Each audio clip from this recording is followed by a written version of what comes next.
Purple Heart Homes presents Putting the Pieces Back Together, a forum for veterans and the community to connect. Here are your hosts, veterans John Gallina and Brad Borders. Good morning, John Gallina. How are you?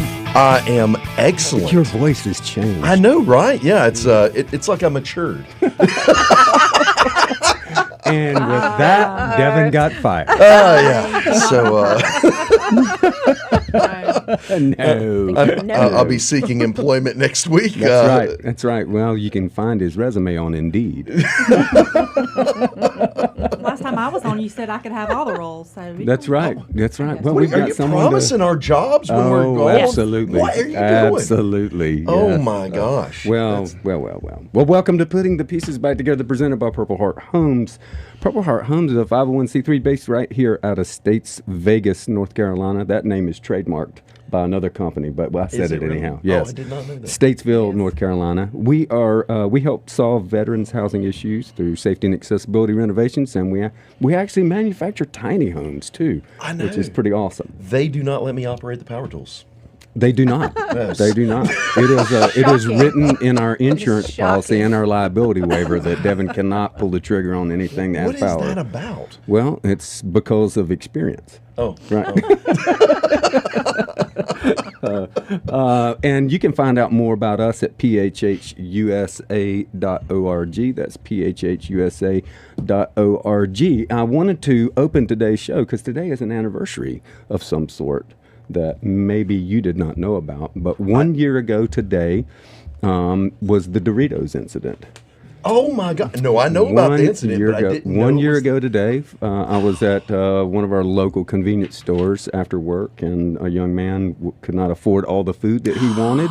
a year A already? year, and That's I went crazy. to, I bought his bag of Doritos that he left on the counter because he couldn't afford them, and I was trying to run him down in the parking lot and doing nothing athletic at all. Stepped up over a curb and ruptured my quadricep tendon clean off of the bone.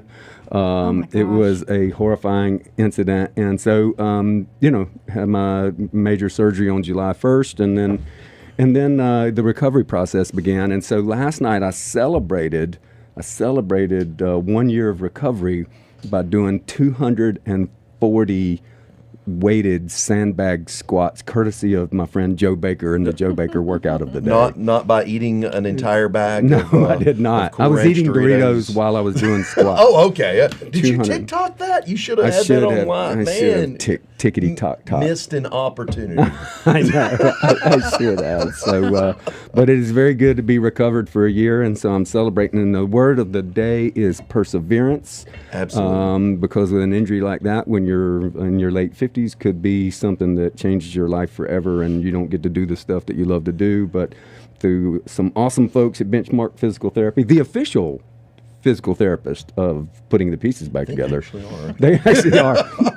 They ought to be. Ryan Dickerman and Faith Johnson, and all our friends over there that helped me to get back. I'm effectively probably 95% healed and good to go and moving forward. Yeah, I am actually really amazed at the recovery you made. I mean, seriously. Yeah, agreed. I'm bionic now. Yeah, they it's put like pretty microchips in my knee and tendons and everything. So Are they going to do anything about that mental thing? no. They said that was inoperable. Damage is permanent. So John is on a secret mission along with Paul Cochran. They are on their way to Raleigh. They'll be down there meeting with some awesome folks today, and they'll be back later today, and John will be back with us next week. And I've got one big announcement, and Justin authorized me to say this. So starting in July the 6th, we've gotten fired again. Fired? Yeah, Oh, we got gosh. fired. We got moved out of our time slot. Justin said that he wanted to move us from the mornings. We're going to Thursday afternoons at prime drive time, 3 p.m. starting July the 6th. Is so that prime time? that's prime time. I did not That's know like that. Wow. we have been moved up. Are we in the big leagues now? We're in the big league. Can I get a We're in the celebrity show. parking space? Or There is one right out there. It's the one where you're parked right now. Oh. Yeah, right at the back. So mark your calendars, right? If you're one of the 9 people listening to the show, you can mark your calendars for Thursday, July 6th, and we've got a great guest lined up for that day. Yeah, we should probably talk to the guest today. I've actually got a guest coming on that day. We've got a Marine on today. And we're going to have, looks like we're going to have a Navy SEAL on who has not written a book. So that's going to be awesome. Oh, okay. Amazing. So Yeah. exclusive. Exclusive, yeah. We're going to have a Navy SEAL on. So that'll be great. Anyhow, welcome to the show, everybody. We're glad you're here. And we have joining us from the lovely state of Virginia. He is not a goat farmer. He is as he has corrected me already once this morning, he is a sheep rancher. And his name is Mike Lennon. Mike, welcome to the show, my friend. Good morning. Thanks for having me. Yeah, it's great to have you. How's the weather in Virginia today? It's kind of gloomy and rainy, but it's okay. We need the water. Seems and I'm glad for your anniversary today, Brad. I'm glad your knee's healing. It's good to be semi-whole. Yes, for sure. But welcome to the show. Mike is a very special member of the Purple Heart Homes team. He is one of our board members. Mike, if you would tell our audience a little bit about your time in the Marine Corps. By the way, and I yesterday had lunch with Dwayne Legan, who said that he said affectionately that you were not smart enough to go to Purdue. Oh, gosh. And that you had to take your second choice of Auburn University. So he wanted to make sure that you knew that. Wow, that's quite a compliment coming from Dwayne Legan. That's right. Yeah. I hope he's listening right now. I got a couple things to say to him, but I'd get bleeped out if I said them. So I'll just keep it quiet. We don't have the radio bleeper. Yeah, we got the bell. Oh, we got the bell. Yeah. So, yeah. Go ahead, Mike. Give us a little background on yourself, where you're from, and how in the world you got into the Marine Corps, and why you didn't join the Army. Because he's smarter than that. Well, I grew up in the Midwest. My dad's family was from St. Louis, and he got out of the Marine Corps in 1963. He was combat wounded a couple times in Korea, and he could never get back on full medical status again after getting wounded severely.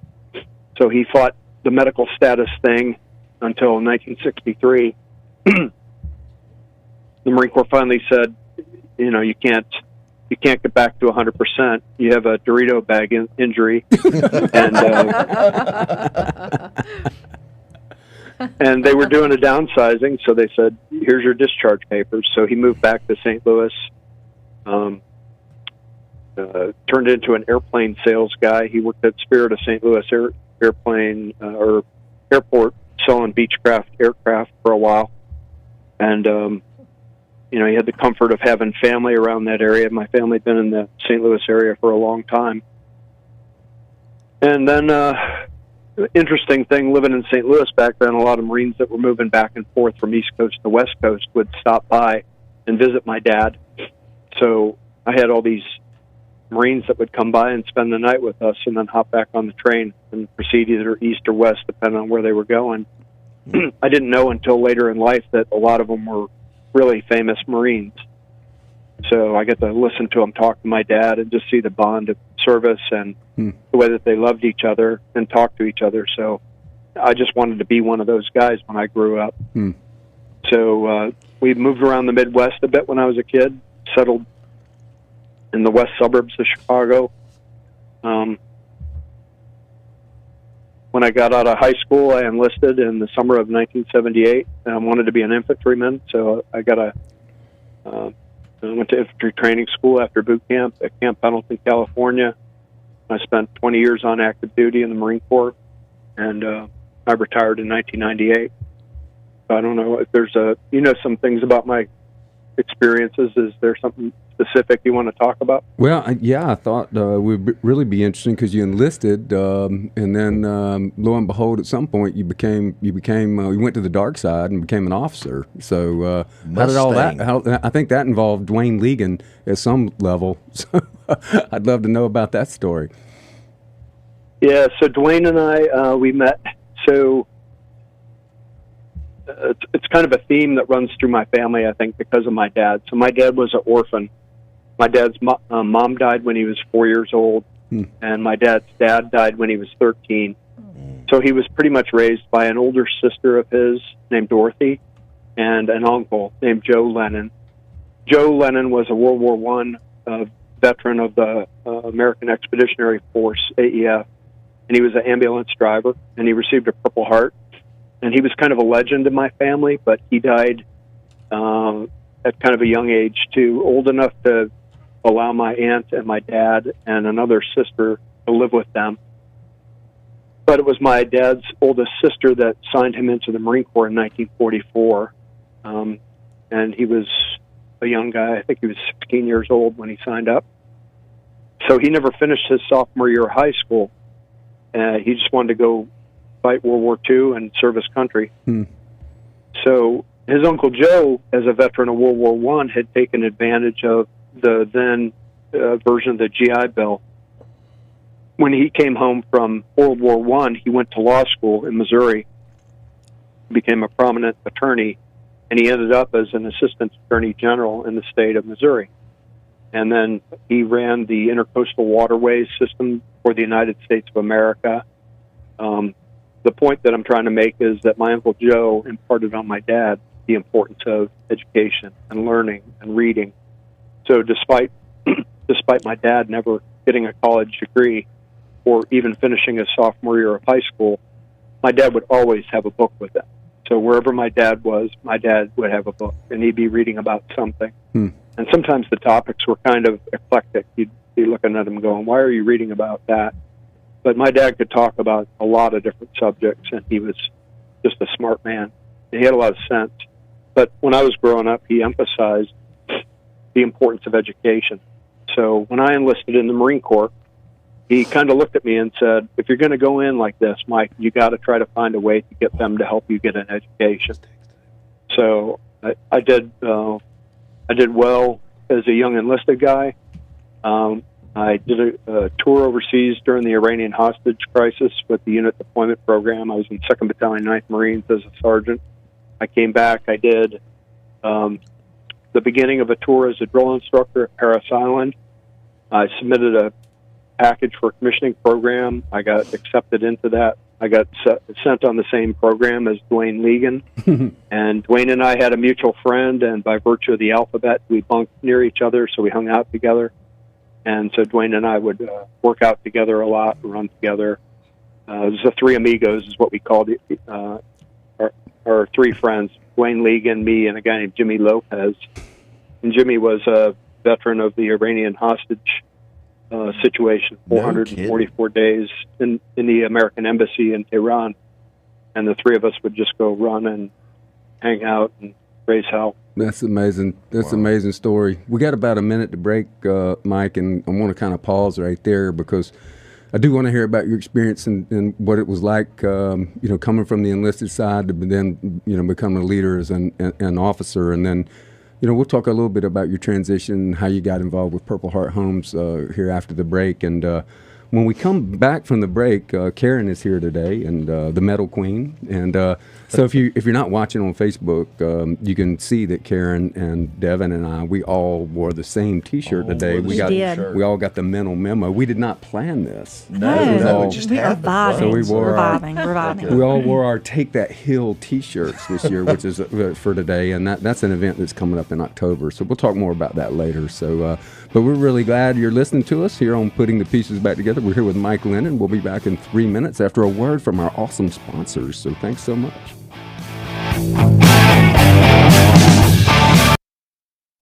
PHUSA.org. That's PHHUSA.org. And now it's time for everybody's favorite segment of the week.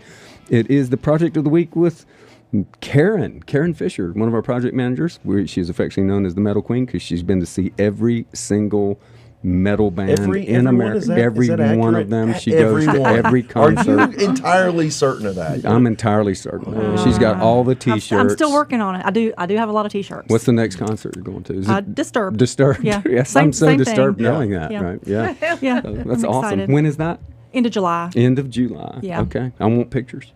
Oh, yeah, and video. Oh, and, yeah, all that. Okay. All right. All With right. you doing the Ronnie James Dio? Of course. Oh, yeah. Yeah, Okay. of course. All right, cool. Well, tell us about the project of the week. Yeah. Speaking of RJD, RIP, RJD. Rest in peace, Yeah, Ronnie that's James right. Dio. Right. That's too many acronyms. Yeah, so we have a U.S. Navy Vietnam veteran out of Hendersonville, North Carolina, Marty Nycom. Man, Do you know about him? I've been to Marty's house. Oh my gosh. Incredible story. I know it's really sad, but a really good ending Yes. to this story. So, 2007, he suffered a severe spinal injury and broken neck. And if you recall, in 2007, I sure do, that was during the recession. Yes. So, because of that, he was unable to work from his injuries, and He was working on an airplane. Yes. He was in the wheel well Yes. of an airplane. He was an Right. airplane mechanic and No fell kidding. out of the wheel Yep. well. Yeah, Holy at work. smokes. Yeah, Yes. terrible. So obviously he was unable to work for quite some time, and mounting medical bills. He and his wife Valerie lost their home Yeah. to that. And I read his story, and he's a very good writer, and he talked about when they pulled out of the driveway of their home with their animals and their very few belongings that they were able to take with them. It was so sad.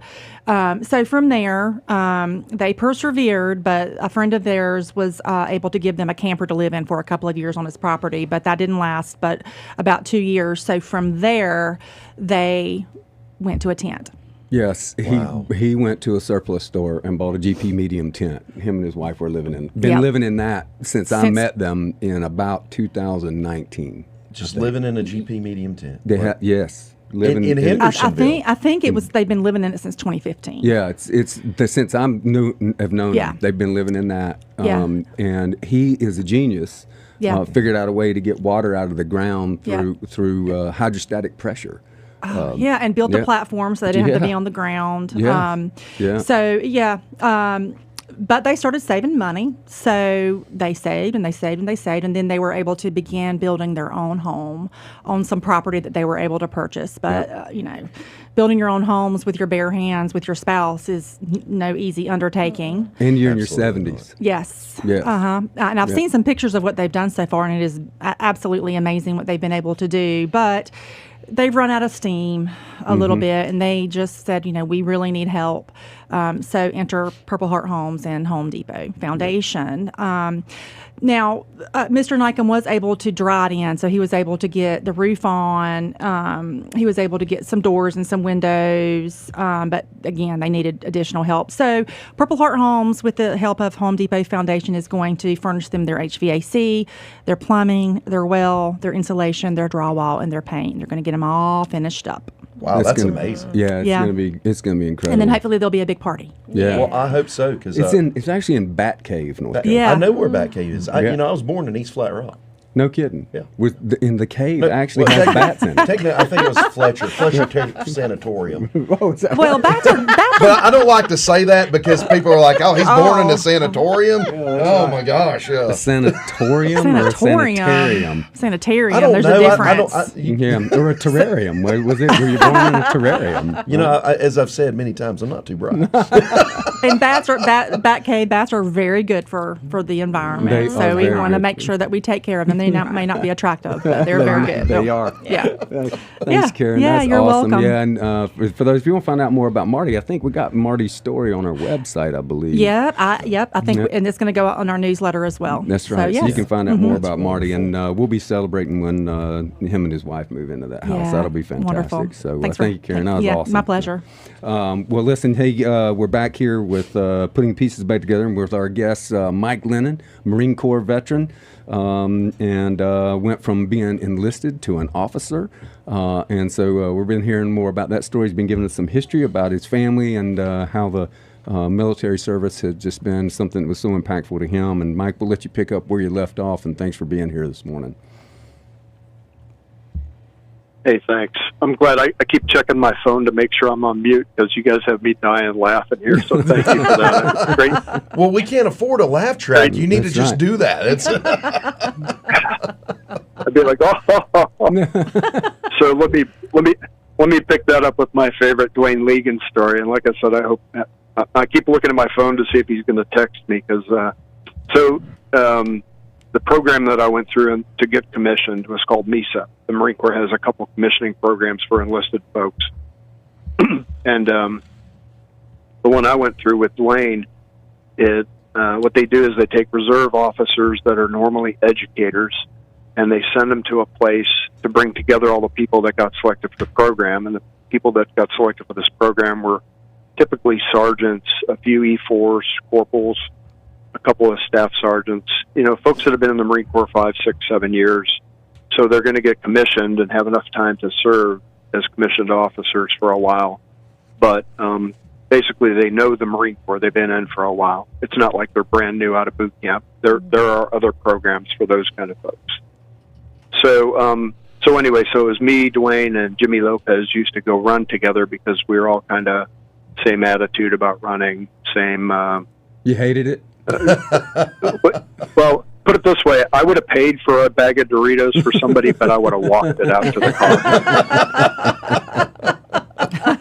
Oh my gosh! Awesome. And the hits keep coming. You might be throwing a little shade there. Yeah, there you go. So anyway, we used to, the school that we went to was at the Naval Training Center in San Diego. They had a building for the Marines there. It was kind of off to the side. Yeah, off to the and side. And they gave us some time. Off way in the back. Yeah. Yeah, way back in the back there. And so we would run PT a couple times a day. We go run through the Naval Training Center where the recruits were for the Navy, and they'd have the chief petty officers out there teaching the Navy guys how to march.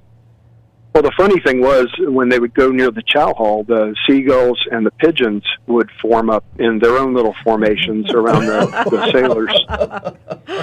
So, Jimmy, now we couldn't be too obvious about it. No, you're thinking about this. They're trying to train us to be officers, but you can't take somebody that's been enlisted for 5, 6, 7 years and wave a magic wand and just say, now you're going to be so genteel and classy and all these different things, right?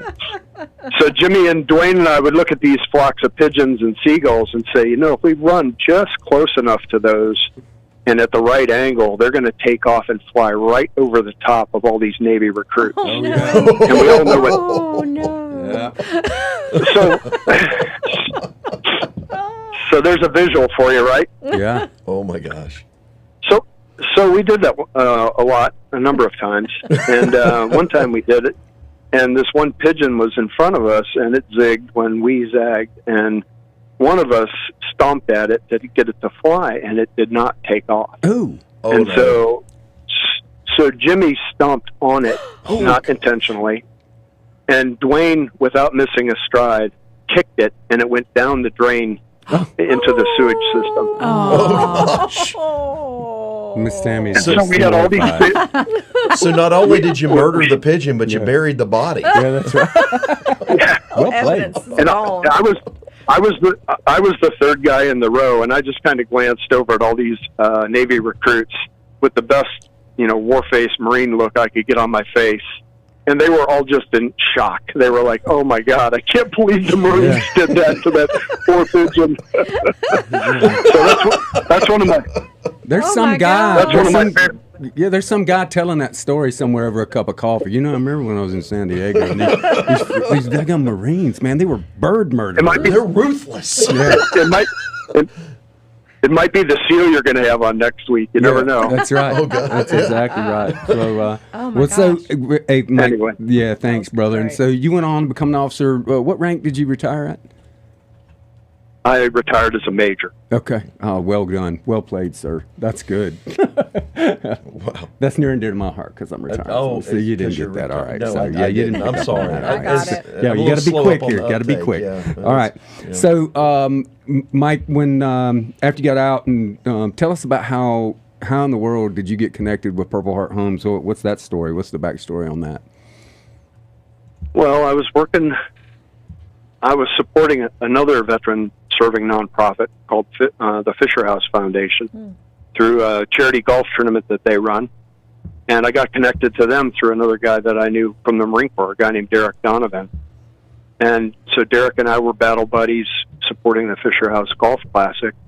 and I think it was 2009, I met Dale Beatty at the first tournament that I was the chairman of, and it was a miserable day. I mean, it was a day that if you were playing golf with 3 friends of yours, you would look at them all, or you would call them, and you would say, "I'm not going today. It's too cold. It's too rainy." Yeah. But Dale walked up to me.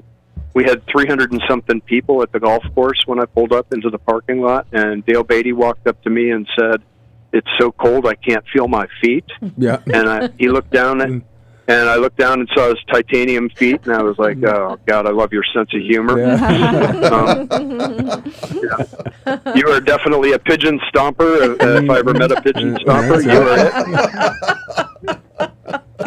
And then That's awesome. he said, "I don't know about you, but I'm going out and playing golf today." And I got the other people out there to play golf, and we raised a lot of money. And after the tournament, Dale and I talked about what the mission is, and I told him about my dad's service and that nobody ever did anything for my dad when he came home from Korea. And Dale said, "Our mission is to help veterans of all services, especially, or of all eras, especially the older guys like your dad and World War II and Vietnam." And, we exchanged contact information, and Dale came back and played in that tournament every year that I was the chairman of it. And then Dale and John came up to my house a few times and crashed at my house for the Special Forces tournament in Stafford, and we just became good friends. So Dale always asked me, "Hey, when are you going to quit working for that company that you're working for, SAP, and come and support us?" So I had promised him I would do that. And John and I became good friends, and kind of the rest is history, as they say. Yeah. Well, that's. But I love the mission.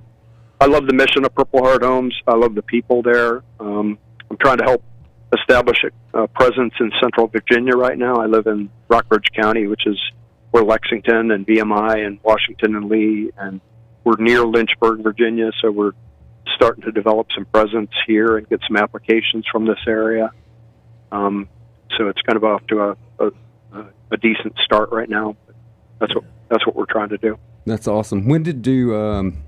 I can't remember exactly when. When did you come on as a board member? It's been a few years now. Well, it's been a year. Okay. I've been involved at Purple Heart Homes for 3 or 4 years, pretty closely. Yeah. What was it that? Why did you want to be on the board? What was it that enticed you about that? Just the love of the mission, or was there something in particular that drove it was you to both. that? It was love of the mission, first of all, and then John and I started talking about the strategic plan and the desire to grow the organization and the number of veterans that need to be served. And I've always talked to him about the use of technology to support that growth.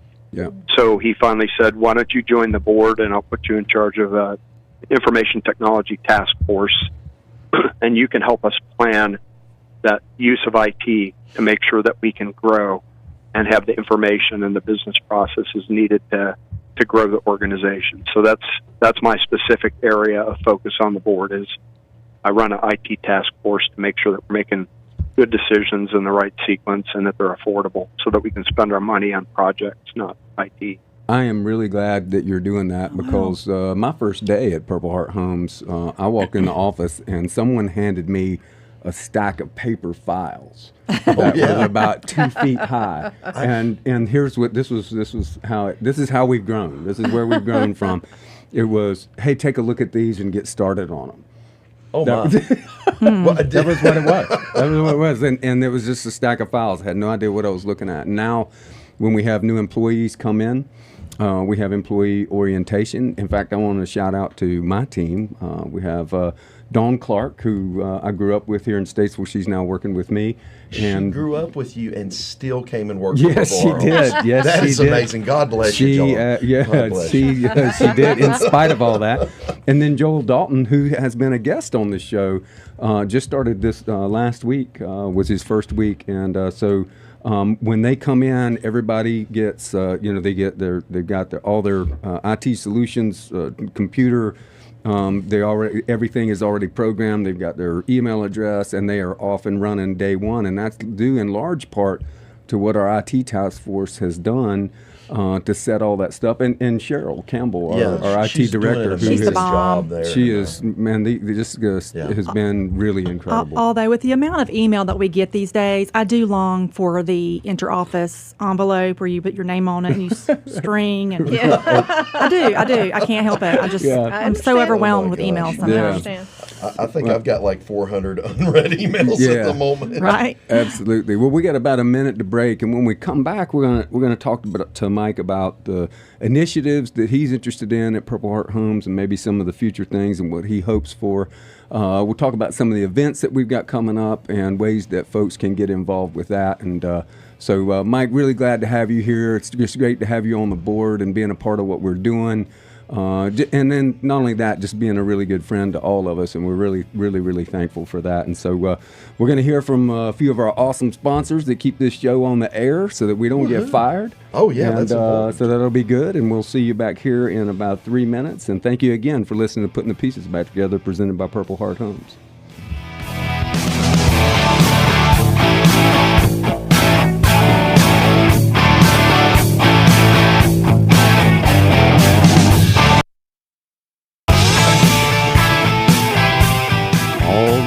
Welcome back to Putting the Pieces Back Together, and we're glad to have you here. Glad to have you here. Yeah, me? It's so glad. Oh my gosh! Yeah, so glad to have you. So I wonder if the listeners are being bombarded with my loud voice this morning, because I know Isaiah knows to turn my microphone down, but I'm not sure if Joe Well, the knows one yet. thing that we have in technology is that technology now we've got AI here. AI? Right? Yeah, artificial intelligence, and it knows that you're speaking, and it automatically turns the volume down. Automatically. Yeah, It just goes, automatically. I just wish we had it in the office. Oh. Yeah. That's a little harsh. That is a little harsh. That is a little hard. Well, welcome back to the show. We're here joined with our buddy and board member at Purple Heart Homes, Mike Lennon, Marine Corps veteran and pigeon stomper and sheep farmer, sheep rancher. Mike, thanks again for being here. We're really grateful. You took some time out of your day up in lovely Virginia to hang out with us. When you got out of the military and you've now come on as a board member, but what was transition like? Yeah, before we get to do that? I was like, what is going on? Well, I was like, hey. we just discussed. So Brad how about completely just- forgot about the thing that we talked about Yes. 5 seconds ago. Okay, well, That that's happens. because I got old timers disease. happens. So a yeah, lot. so I have a little special. Mike, do you recognize this object for the listeners at home that can't see? This is a blue hat that says Purple Heart Homes. Do you know where this came from? Yeah, that's my favorite hat that I've ever had in my entire life, right there. Oh, man, and this is his actual hat. And why do you have it? Well, because he might have put it in my care last time I visited with Mike. And you forgot to give it to him. I did. And so you're going to fuss at me for getting to talk about it, and then you forgot to actually give the man his hat. I actually forgot to give the man his hat back. So this is his actual hat, and I'm gonna mail this back to you. At his actual address. At his actual address. Fantastic. Along with a brand new one that looks a little bit more like mine.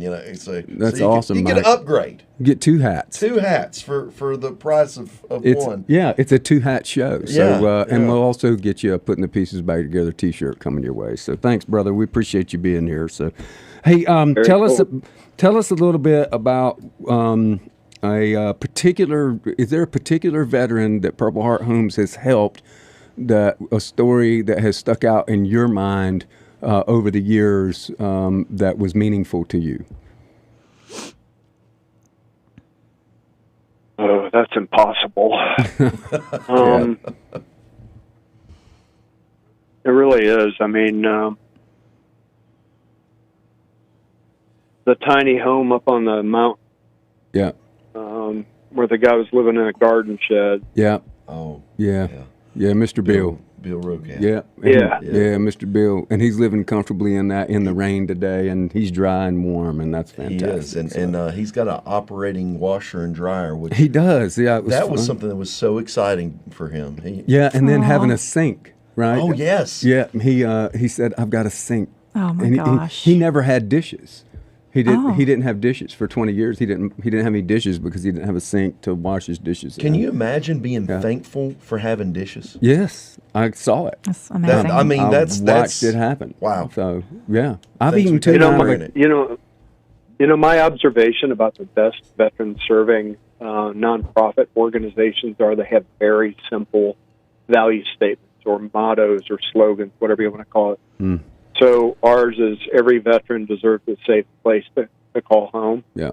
Or Fisher House Foundation with theirs is a family's love is good medicine.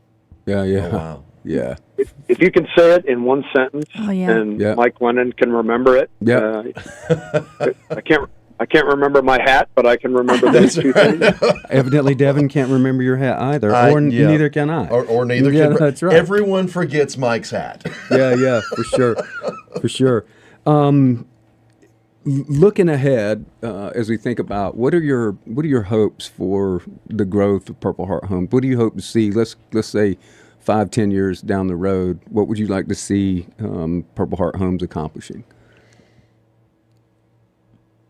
Well, there's so many deserving service-disabled veterans out there, and there's going to be more because of the, whatever, I can't count the years, but 20 years, 15 years of war that we just went through. Yeah. That number of service-disabled veterans is just going to continue to grow.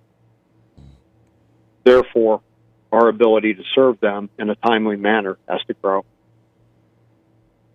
And to me, with my IT task force focus, technology is going to play a role in that because we have to be successful in establishing chapters.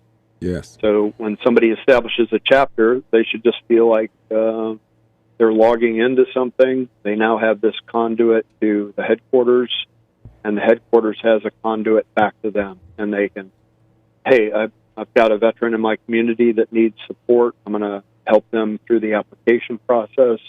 Application process is done. Where are they in the queue? Hey, I've got some local budget to support them. I want to make sure that money gets used here. In Lynchburg, Virginia, for example, okay, that's earmarked.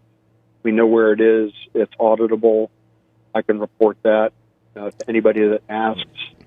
The business processes are consistent because there's automation behind it.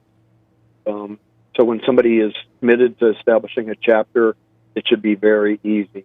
It shouldn't be complex technology. It should be like having I can't think of a good example right now, but just a simple interface for 2 or 3 people to run a chapter. And yeah, agreed. And you're not just hanging out behind the scenes. You're actually getting your hands dirty trying to start a chapter, aren't you? Yeah, I'm trying to start 2, I think. So we've had some conversations in Rockbridge County with Virginia Military Institution and VMI and Washington and Lee and the mayor of Lexington, Virginia, Mayor Frank Friedman. And I've also been going over to Lynchburg, Virginia, because of another Marine Corps buddy, a guy named David Wood, who got commissioned through the same program as Dwayne Legan and I. Dave was a year before me and Dwayne.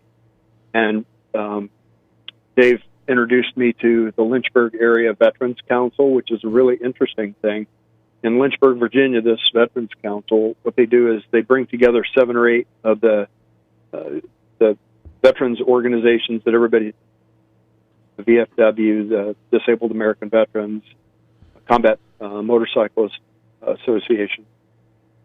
They get together once a month in a meeting place, and they sit there and say, okay, let's do a roundtable. What are you doing? What are you doing? What are you doing? What are you doing? And they just talk about it from the common veterans perspective in the community to make sure that they're putting I call it the combined arms effect of the power of their organization to help their community, as opposed to, Rice Bowl effect. You can't see what I'm doing. I don't want to tell you until Correct. I have a newspaper article about me. This is all about me and my organization. They don't look at it that way. They look at it as, how do these 7 or 8 organizations in the Lynchburg Area Veterans Council support the veterans in our community? And what they do is they meet every Friday informally at the Memorial Terrace in Lynchburg, Virginia, which is an area in the city that goes up a hill, and it has monuments to each of the wars that our country has fought.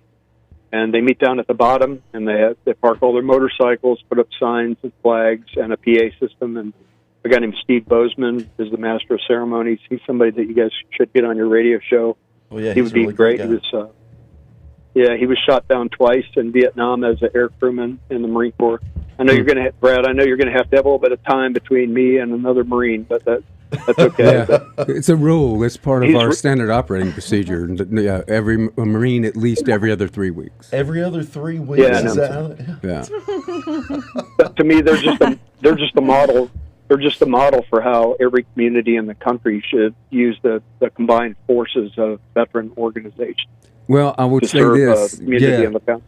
And I'll say this. Yesterday I was on a call with, if folks aren't familiar with Team Rubicon, I was on a call with those folks. And Team Rubicon is a national veterans organization that mobilizes veterans that want to give back to their communities in response to disaster relief. Mm-hmm. And they are in every state in the Union and in Puerto Rico and in countries around the world. And so when something bad happens, all these, they call them gray shirts because they wear gray shirts that say Team Rubicon on them. And they go out and mobilize to these affected areas. When we've got, like, if you've been watching the weather, we're in the middle of potential flooding, and then if you look out in the Atlantic Ocean, there's already hurricanes headed this way. Oh yeah, could be a busy year, and they mobilize. And so the call that we had yesterday was during their downtime when they don't have disasters to respond to, is how can Purple Heart Homes and Team Rubicon work together, and connected them up with our.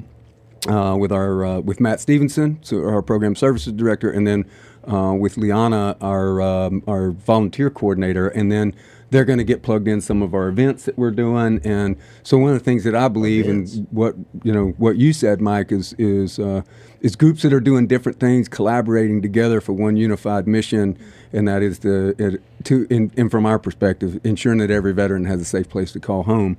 With organizations like Team Rubicon that have this huge footprint everywhere now, because we're connected with them as we develop that relationship. If we've got a project in Nebraska, there's Team Rubicon people there, right? Sure. So they're everywhere. Their tentacles are, with lack of a better term, but they're everywhere, right? All over the place, and they have a tremendous IT system as well that they communicate, down the organizational chart.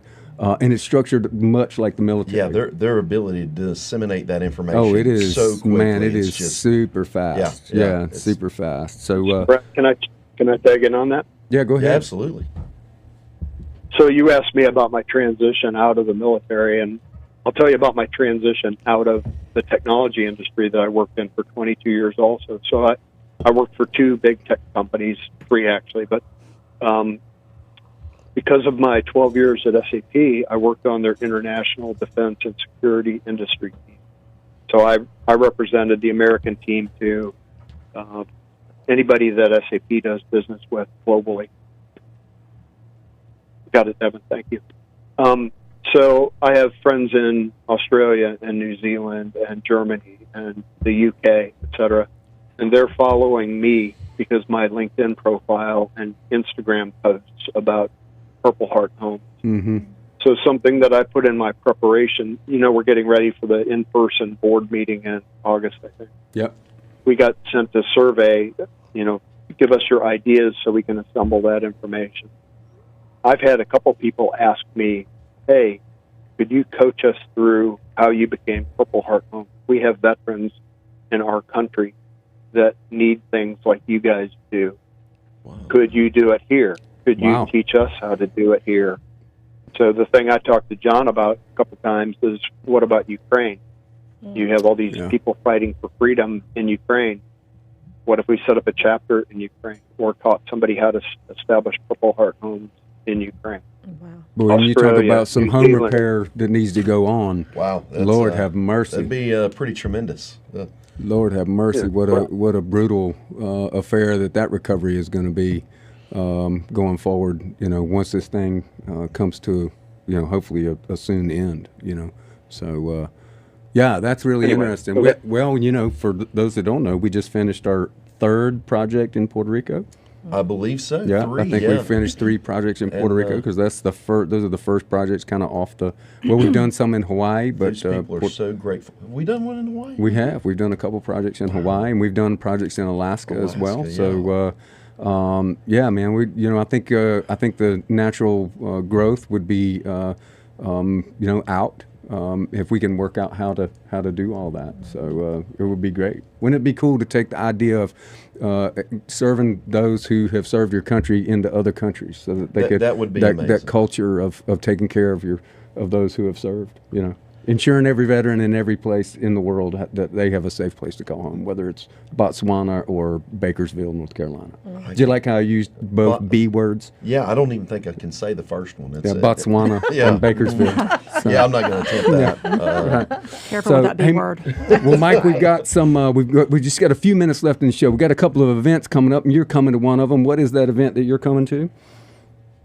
I'm coming to two of them. I'm coming to the skeet shoot and to the golf tournament. Don't come to the skeet shoot, man. I will wear you out. Oh, it sounds like a challenge. Wear you out. I destroyed General Swanwick last time, and I'm taking you next, brother. All right, so Just what's kidding. the over-under on that? You got it. Right? The over/under on that. Watch, I'm gonna hit a thing. So we've that got was a pun, by the way.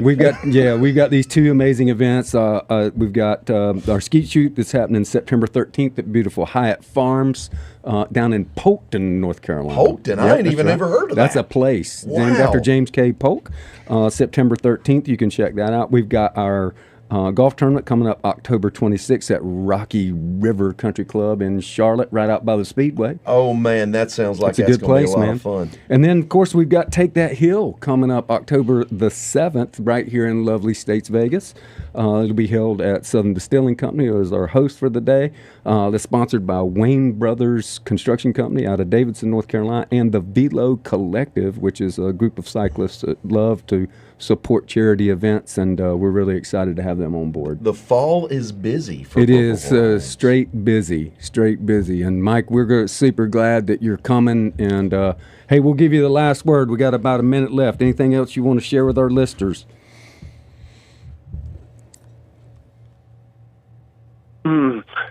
Had a couple interesting veterans pass through the other day, supported by a thing called Warrior Expedition.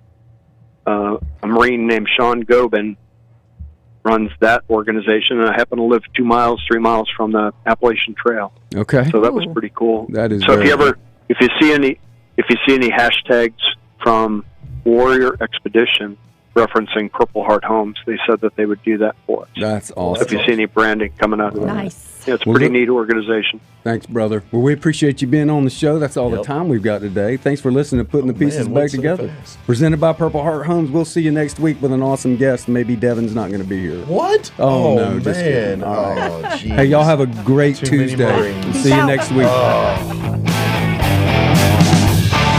You've been listening to Putting the Pieces Back Together with John Gallina and Brad Borders. Join us again next Tuesday at 8 a.m. and Saturday at 5 p.m. for Putting the Pieces Back Together on News Talk WSIC.